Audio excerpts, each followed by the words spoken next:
Memang persoalan kurban, saya jujur saja selama di Indonesia masih banyak salah pemahaman terhadap kurban. Dan saya pernah berkata, memang Islam kita di Indonesia Islam keturunan. Ya, jadi asal tahu saja ya. Tapi dari segi belajaran, mohon maaf ya kita terlalu jauh terhadap pemahaman. Yang saya maksud, kita melaksanakan sesuatu tapi kita sudah belajar, sudah tahu, bukan hanya asal saya dengar, saya lihat, saya bukan sebatas itu, tapi kita punya dasarnya. Dan ini kelemahan kita, di antaranya kurban. Saya pernah mendengar, bukan malah sering mendengar soal kurban dihitungkan beroran. Jadi keluarga suami istri sama 5 anak berarti jumlah 7, wajib sapi. Kalau kurang daripada itu, atau misal suami istri tidak mampu, boleh ini tahun kurban kambing atas nama suami, tahun depan atas nama istrinya. Ini hal keliru sebenarnya. Yang dihitungkan soal kurban beda sama akikah dan beda sama zakat fitrah. Zakat fitrah sama akikah terhitung beroran. Akikah laki-laki 2 kambing, perempuan 1. Kalau tidak mampu boleh. Kalau ada kembar, laki sama perempuan berarti 3 kambing. Tapi kalau tidak mampu boleh 1 kambing, tidak masalah. Dan tidak ada istilah sekarang saya kurban tapi nanti sisanya seolah-olah ada hutang sama Allah.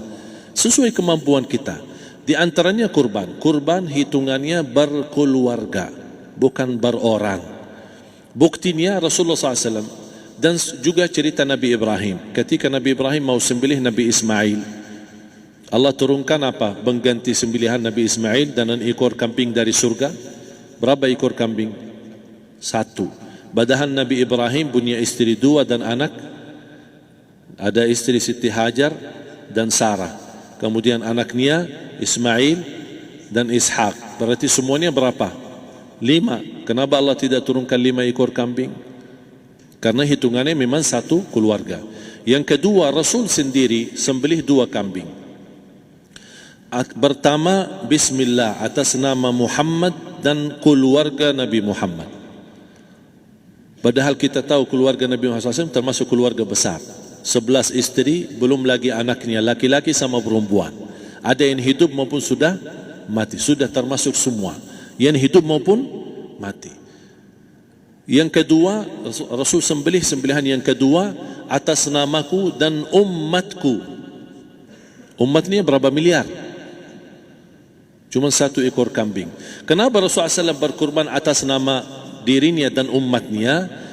Saya mengambil salah satu di sini tanda sayangnya Rasul kepada umatnya.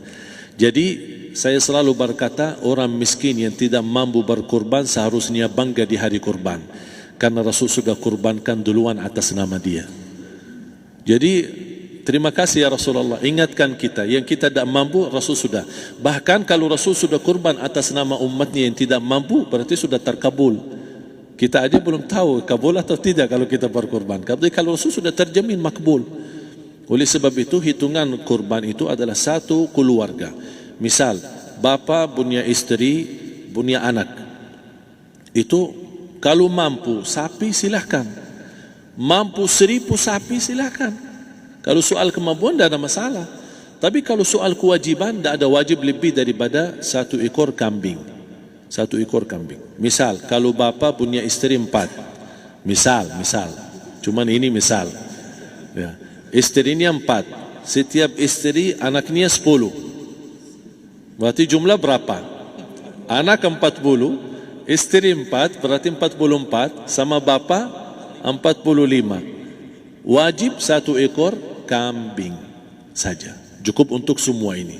Tapi kalau soal mampu, ya silahkan. Mau 1000 kambing boleh, mau 1000 sapi boleh. Tidak ada yang melarang kalau soal kemampuan.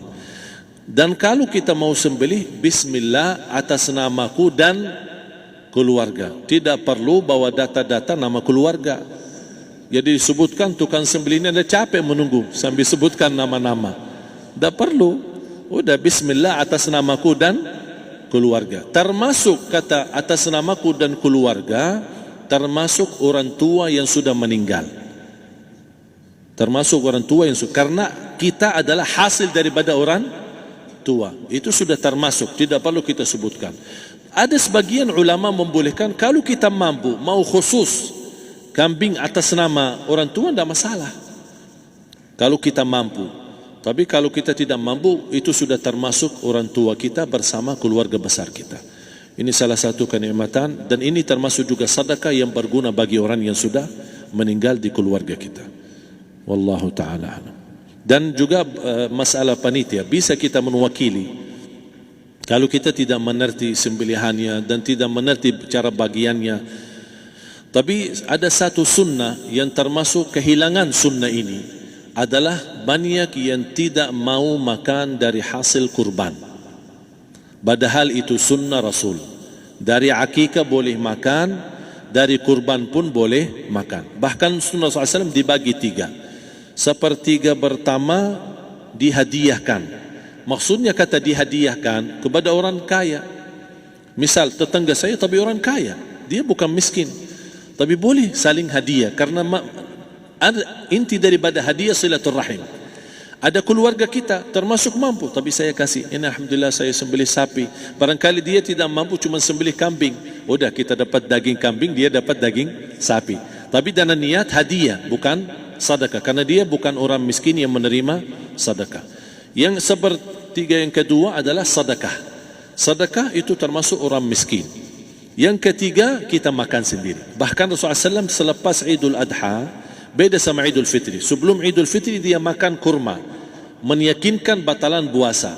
Tapi kalau Idul Adha tidak makan dan minum sebelum salat, kenapa? Bukan tak berarti tidak boleh.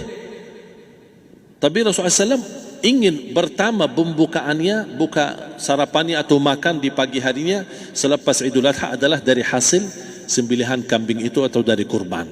Jadi kita sebagian sedikit. Tapi kalau kita merasa alhamdulillah rezeki saya banyak di rumah, alhamdulillah banyak ada makanan, mau sedekahin semuanya, semua mau sedekahin, tidak masalah. Tapi yang saya maksud, kenapa tidak kita sekali-kali hidupkan sunnah Rasul?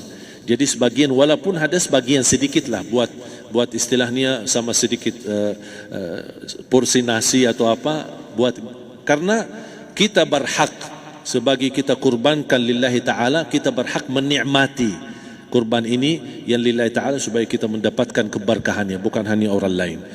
Terus yang kedua ada masalah pembayaran. Kalau kita wakili panitia, boleh kita pesan sama panitia, tolong sedikit dari kurban saya minta buat saya makan. Itu tidak masalah, kita boleh minta. Dan boleh kita wakili, tapi kita tolong ingatkan, tidak boleh pembayaran hasil sembelihan itu dari kulitnya. Ini menjadi salah satu persoalan di Indonesia. Banyak tukang sembelih datang, ketika kita tawarkan untuk sembelih ini, berapa Pak? Oh tidak apa-apa, kasih aja kulitnya sama kepalanya.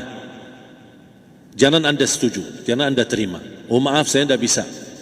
Bapak berapa ongkos sembelihannya? Kita harus sepakat dulu.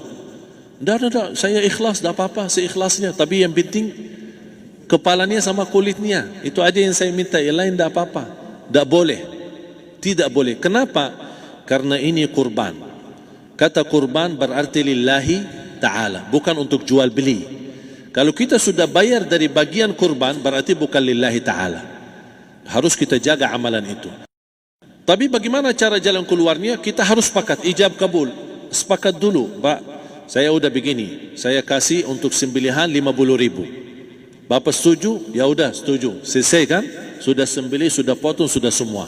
Lepas ini semua kita kasih ongkos 50.000 ongkos sembelihannya. Habis itu, Pak, kulitnya sama kepala hadiah buat Bapak. Itu dah apa-apa, dah masalah. Tapi bukan untuk bayar sembelihan. Faham maksud saya? Harus dibedakan supaya jangan sampai amalan kita kurban habis biaya, habis ini malah tidak diterima karena sudah kita bayar sebagian daripada kurban. Saya silahkan bayar apa yang kita sepakati, mau hadiahkan kepada dia karena kita tidak bisa guna. Buat apa yang kita mau gunain kulitnya? Tidak bisa. Tapi mereka, buat mereka lebih berguna, oleh karena itu kita bisa hadiahkan untuk mereka. Bahkan kita bisa juga kasih daging untuk mereka bisa menikmati sebagai sedekah. Wallahu taala alam.